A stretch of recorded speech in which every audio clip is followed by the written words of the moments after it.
and I go around and do a little bit of place fishing, just going to drift around.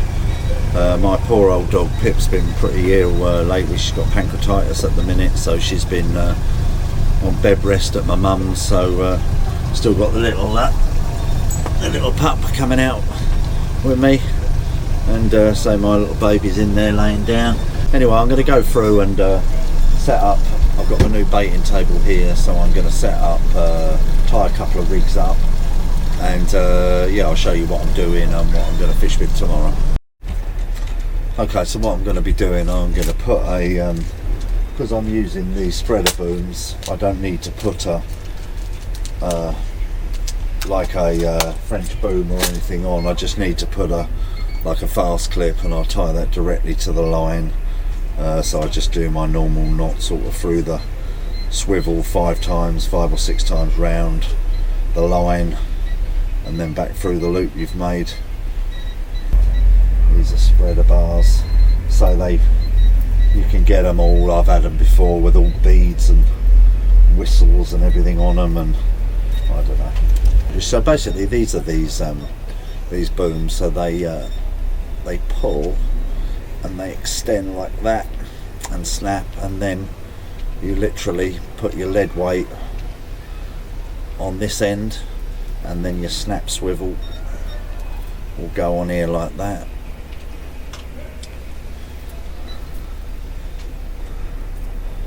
That clips on, and then you put your weight on here,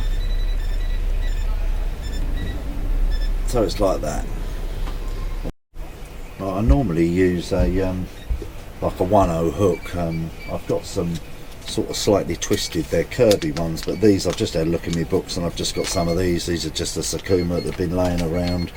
These are a Stinger, but they're a 1/0, so they're quite a small little hook, if you can see that in the sunlight.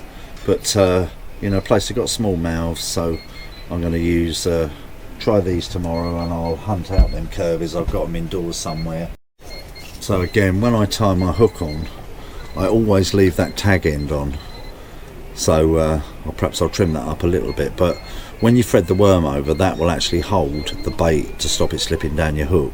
Really, you don't want your hook to touch the centre, so that's where you want your hook. It don't want to be any longer than that, otherwise it's going to get tangled. Right, good morning. I've just got down to the boat. It's about 7:30. Hiya. Dogs are here.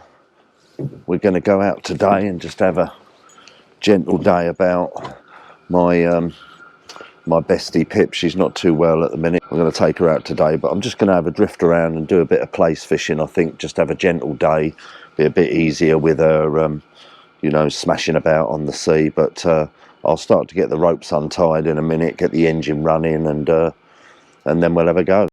Yeah, I've got a puppy deterrent today, so I'm going to take this drum with me and stuff it down the side of these gunnels. He's off again. Come here, stay there. Get in here. He's a little bugger. He's managing to he's sussing it out now, and as I say, it won't be long. I shouldn't have put him up there. It won't be long before he susses out the sides, but he's got to learn sooner or later, so I'm hoping that he don't get out. He's got his life jacket on, so we should be all right. All right, let's warm the engine up a bit before we get round there. It's 7:45 now. I think low water's about 8:40, so then it'll start to flood.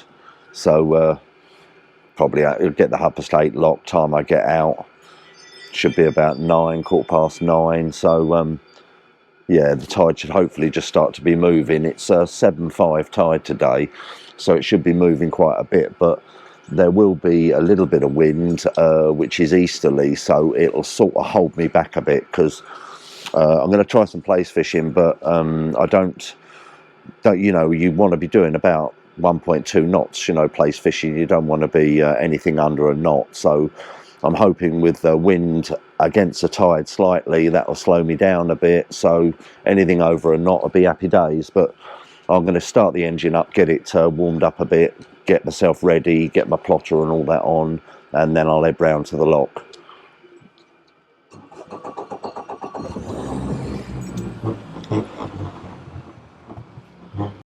Right, I think I'm just about ready. Got the puppy in the life jacket. Pip's in there laying down, she's got her life jacket on, so I'm going to take the ropes off and we'll make our way round. It's just before 8 o'clock, so let's get these ropes off. Well, like I say, hopefully it'll be nice just to get out, but it'd just be interesting to see how my Pip gets on today, because I thought I was going to have to retire her from sea, which is a great shame because she's been with me ever since I've had a boat, and she white knuckled it a bit in the old Wilson. That was a bit few sheets to the wind sometimes, smashing about, but I'm just going to have a really gentle day today. It'd be nice just to drift around, see if there's any place about. I don't intend on, well, I don't think there'll be any big ones out there. My experience with place is they're best really sort of biggest ones you're going to get September, but sort of June, July. But they've been getting quite a few off the beach, so I'll see. Be interesting to see how these spreader bars get on, trying them out. But yeah, we'll just have a go, see how we get on. Okay, I'm just coming past the harvester, and there's still only one side of this lock working. I thought they'd have had it fixed by now, but it's no big deal. I sort of got used to mooring up that side, and hopefully there's not loads of commercial boats in here, and I haven't got a raft up. But mind you, it's no real dramas. I mean, the rule of thumb in these marinas is just sort of go slowly, and you know, it's all good. Gone are the days of smashing it up the beach in the Wilson.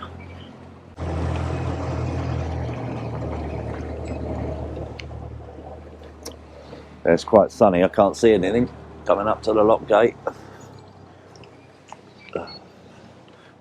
Well, I think I'm the only one here, which is lovely. Glorious day. I just say I hope the wind it will play in my favour today, because it'll slow the tide down a bit. But yeah, let's have a look. Oh yeah, the only one here. Lovely.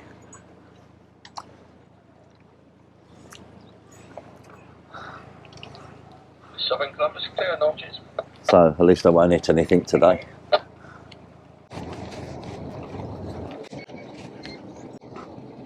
Okay, I'm all in safe and sound, so I'll switch my engine off and just wait for the lock. Right, just going to get my life jacket on and personal location beacon. I always wear this now because I fish on my own. Better to be safe than sorry. So I've moved my rug. My lovely puppy decided to soil it this morning, which wasn't great, but there you go. Alright, so let's get this on. I hate this strap, but I know you have to wear it. It seems to get just where you don't want it to. But yeah, there's 3 of us in the lock today, so nice big commercial cat, so we all had to move along a bit to make room. So yeah, I'm going to head out to these place grounds. I've got my rod sort of set up.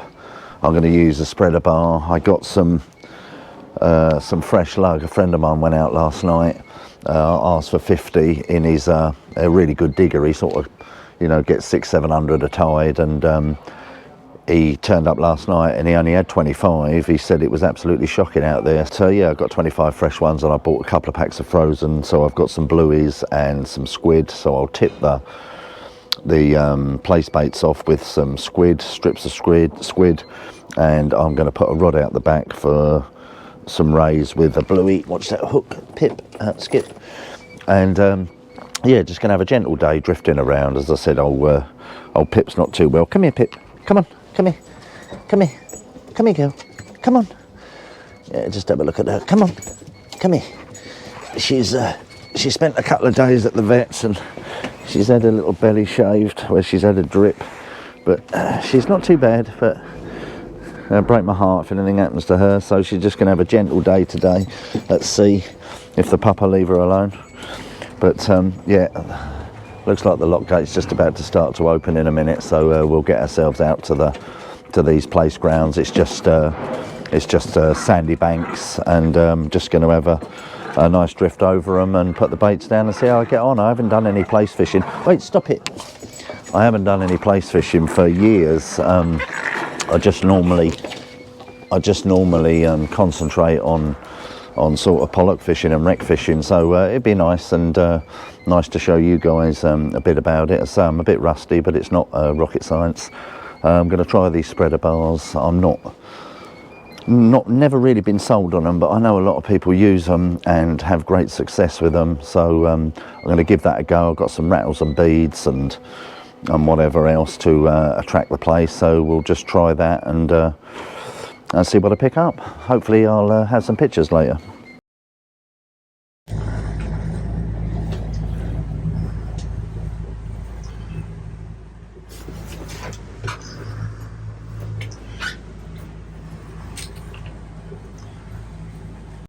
Okay, I'm just looking at myself drifting now, and as you can see, I am actually drifting the way I want to be, and I'm doing 1.2, 1.3 knots, which is perfect drifting speed. So you can see where I'm going now, where the line is. So I'm going to get myself, I think, over here where that 45 is, and I should drift over these banks. So I'm going to get myself set up. I'm going to put my ray rod down first and get that right out the back, and just see if I pick up a ray. You know, you never know, but I'll get that right out the way, and then I'm going to put the 2 place rods over each side and just drift down. So let's get myself into position and we'll have a go. Okay, so this is the rod I'm using. Yet again, another 12 to 20 Kanzaki, and I've got about a 4-foot trace on this one, flowing ledger with a 4.0 hook, and I'm going to whack this on with a bluey, and let's turn my wheel around a bit so I turn right. So yeah, I'm going to put this one out first, out the back, and then I'm going to set the other 2 rods up so they're down each side. So you know, you never know, you might pick up a ray here. So, but I'm going to put a slightly heavier weight on this one.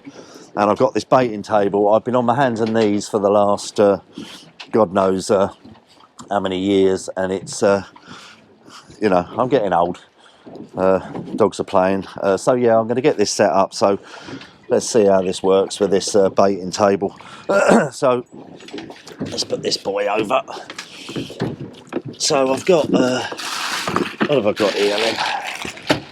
Right, I've got some squid, which is virtually frozen, virtually defrosted now, and I've got some blueies that I got from my local tackle shop, and they're quite nice.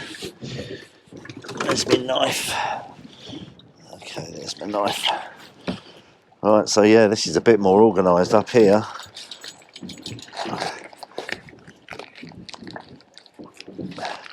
Let's just get them out here.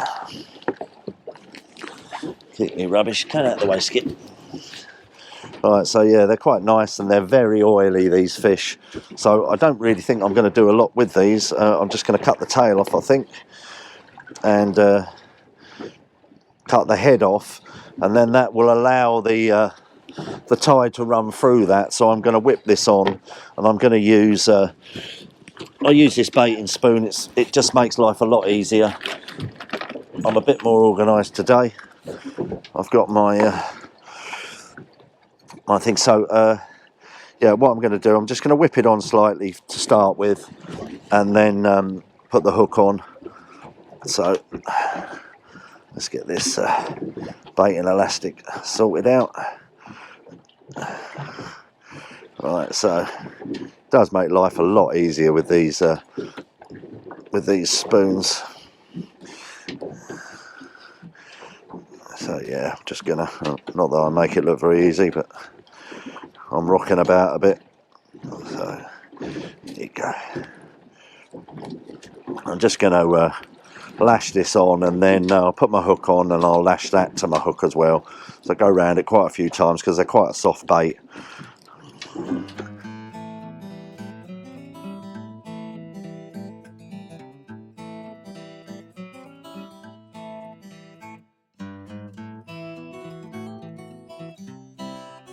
So yeah, that's my bait there. So I'm going to put that one out first, and let's get I'm going to get a slightly heavier weight on that. Let's get my get a rag. Yeah, I'll put a slightly heavier weight on that and then let that one down first so that it goes right out the back. So I've got a 12. I've probably nowhere near need this, but I'm just going to put it on anyway because it'll pin my bait to the ground. So again, one of these, it's not a French boom, it's just a, I don't know what it is actually, but it's, they're quite good, quite strong. So I'm going to let that one out and let it out the back. So I'll just flick it out a touch, let that go down, and I'm going to let that one go right out the back.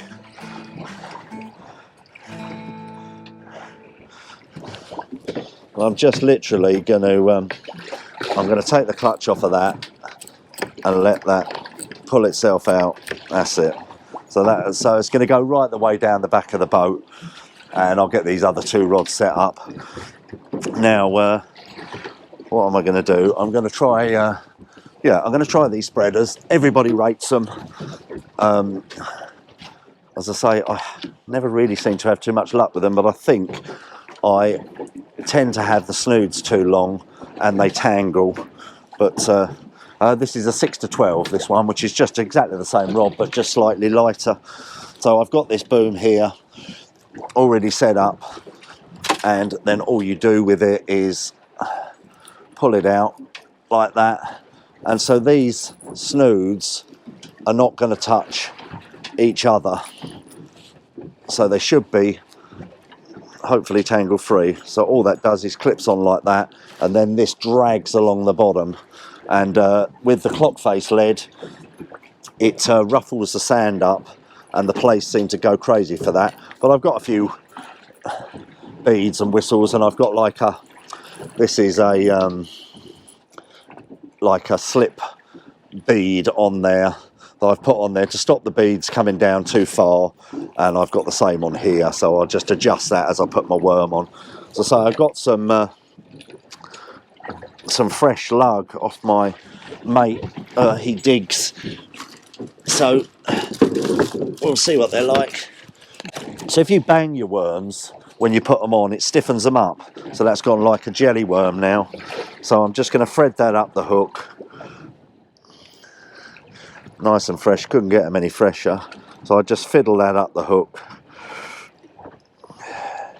These long shank hooks are awesome, and what I do is I leave a little bit of the tail out and I pull it over, and when I've got this, when I tie my hook, I leave a little tag on, and that actually holds that worm in place. So let's get the other one, other worm on. Right, I think that's, oops, I'm going crazy here. Let's tighten that up now, I'm out miles now. Right, should have kept an eye on that. But right, so that worm's on there, like that, and it's caught on that knot. So I'll just get a couple of these squid out, and I'll put the rest in the bag, in the box. Oh, all right, I'll get them all out then. So what I'm going to do is I'm going to just cut the head off, slice it open, and I just really want to, I think it's more of an attractor than anything, just get rid of all these horrible guts and stuff. So I'm going to cut these into nice thin strips like that, and then just literally lip that on the end. One like that. Let's cut another nice bit. Sometimes you can use cuttle. I know a friend of mine uses cuttle. I often use that for bream. It's just a bit stiffer and holds on there a bit better. But I'll show you this. So this is how it is. That's how I'm presenting it. And see, I'll just pull these little knots down a bit so it's near my bait. So I've got the beads almost down to my bait, like that. Oh dear. And like that. So that's it. That's a spreader bar. Let's just make sure it's all okay. So it's like that, and that'll drag along the seafront. So you've got to really let these down a bit gentle so they don't get tangled, but it shouldn't do. So let's just have a look how we're going here. This one is how I always used to fish for place. I'll be honest, this was a rig I sort of made up for all of my fishing, and I just used to adjust the hooks. But I've got the whistles and bells on this one again. So I'm going to put a clock face lead on this and lock that in. Let's move this rod down here. Yeah, it's a godsend, this table. Should have had it ages ago. Just makes it a lot easier to work. Right, where's my lug? Out without tangling it. So yeah, that's all it is. So let's try this. So I'm just going to check this this bait that I've got the bluey on. As I say, I did send it out a bit far. I forgot I had it on the clutch, but it's banging about a bit earlier, so I'm not sure. Probably a dogfish. Oh, really? Would you believe that? I just can't seem to get away from them.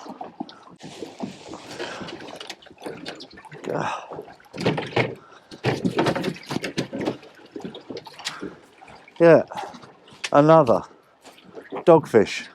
Oh my God, really?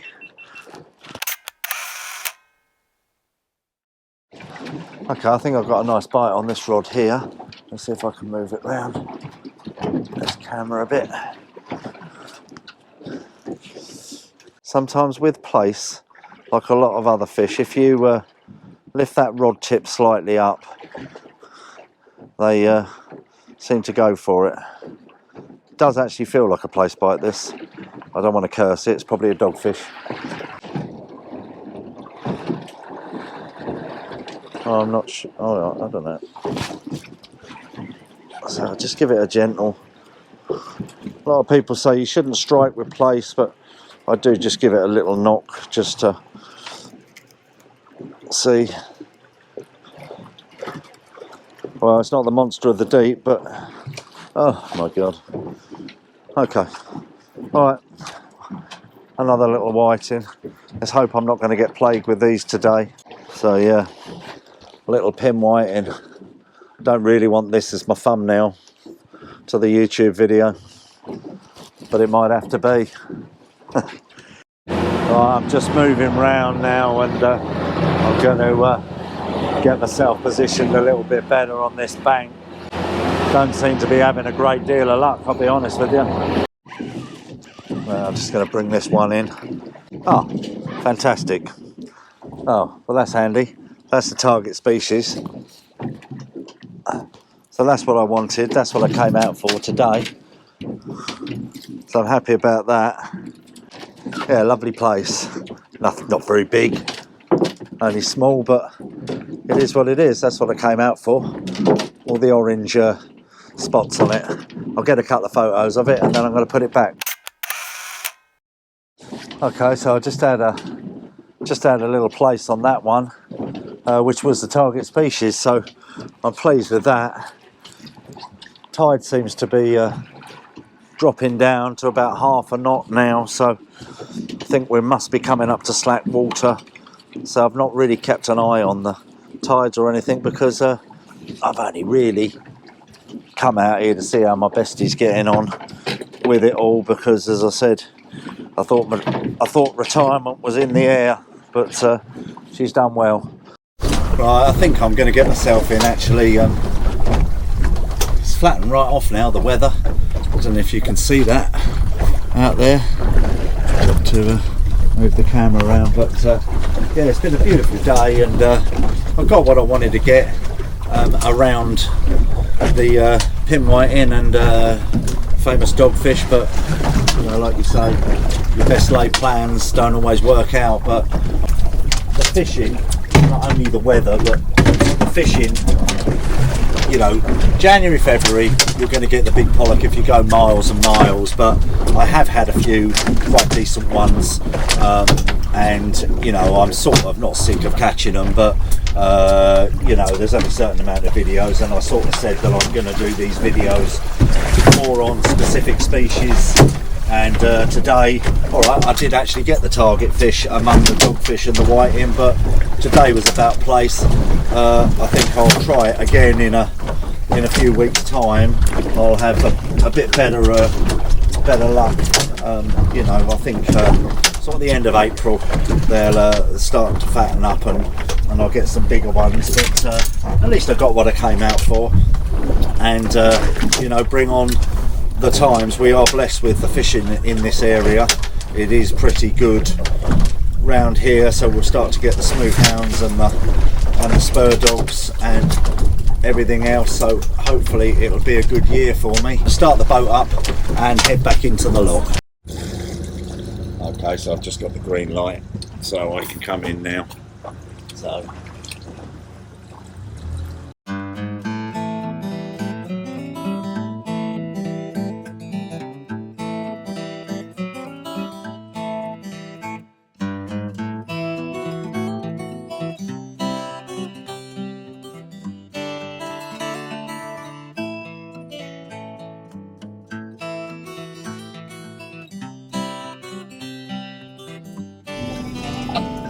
Good afternoon. Could I have the South Bridge, please, over?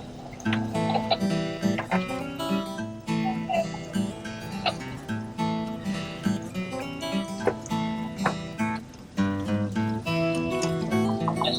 That's what we do. Cheers, thank you.